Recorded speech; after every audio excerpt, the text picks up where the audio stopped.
Balasore Lions club ପକ୍ଷରୁ ମଧୁମେହ ରୋଗ ସଚେତନତା ତଥା ଚିହ୍ନଟ ଶିବିର ସ୍ଥାନୀୟ ଫାଣ୍ଡି ଛକଠାରେ ଅନୁଷ୍ଠିତ ହୋଇଯାଇଛି।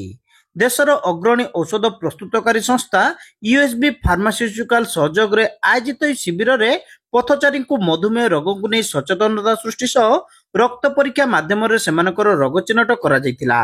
ଲାୟନ୍ସ କ୍ଲବର ସମ୍ପାଦକ ଶିବୁ ପଦାର ଯୋଗଦେଇ ବିଶ୍ୱରେ ବୃଦ୍ଧି ପାଇଥିବା ଡାଇବେଟିସ୍ ରୋଗର ଭୟାବହତା ଓ ଏହାର ନିରାକରଣ ସମ୍ପର୍କରେ ଆଲୋଚନା କରିଥିଲେ।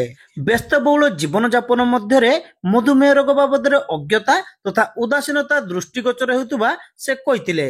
ଏହି ରୋଗର ଦୀର୍ଘକାଳୀନ ପ୍ରତିକ୍ରିୟାଜନିତ ଭୟାବହତା ଥିବାରୁ ପ୍ରାଥମିକ ସ୍ତରରୁ ଚିହ୍ନଟ ପରେ ଚିକିତ୍ସା ପାଇଁ ଲୋକେ ବିଶେଷଜ୍ଞଙ୍କ ପରାମର୍ଶ ନେଇପାରିବେ।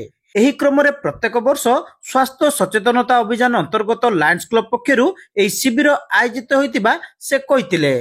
तो लायंस क्लब यही टाइप रो प्रोग्राम डायबिटीज कैंप हो कि आउ अदर हेल्थ फ्री सर्विस रे आमे बराबर करी आसछु और डायबिटीज कैंप करिया उद्देश्य होची आजकल मैक्सिमम देखंतु बीपी और डायबिटीज प्राय 70-80% लोक पाखरे बाहरलानी तो एई जिंसोटा आमे चाहूची लोक भितरे गोटे अवेयरनेस टा क्रिएट करिया पई नहीं आमे सजेशन भी दउछु जहां डायबिटीज बाहरुछु ताको आमे कहूछु कि आपन फर्दर आपन निज डॉक्टर पाकु जानतु डॉक्टर पाकु फर्दर चेकअप करांतु चेकअप कर सारा पर आपन जहां बाहरी से माने मेडिसिन डॉक्टर को देखि नहीं पारिबे। क्लब रो संयोजक नितिन शर्मा और देवव्रत नंद शिविर परिचालना करिबा सहित एई आयोजन रो आभिमुख्य संपर्क रे सूचना दैतिले।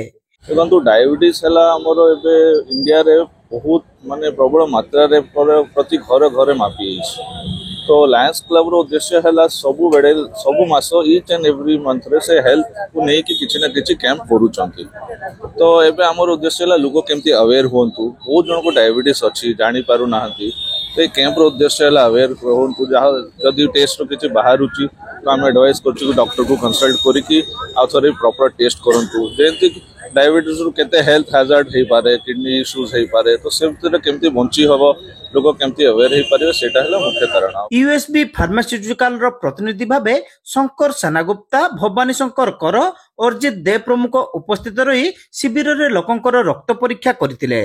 एही बोली शिविर आयोजन को नहीं स्थानीय अंचलवासी स्वागत करने सहित लायंस क्लब रो उद्यम को प्रशंसा करथिले। बालेश्वर लायंस क्लब रो सभापति भगवान गुप्ता और कोषाध्यक्ष विष्णु मारू समेत राजकुमार खंडेलवाल राजेश कुमार खंडेलवाल अशोक खंडेलवाल पीके करण आरजी अग्रवाल सुनील मोदी गोपाल खंडेलवाल आदर्श भट्टर मयूर गुप्ता आरपी मोर कमल कुमार भट्टर प्रमुख सदस्य उपस्थित रही शिविर परिचालन रे सहयोग करथिले।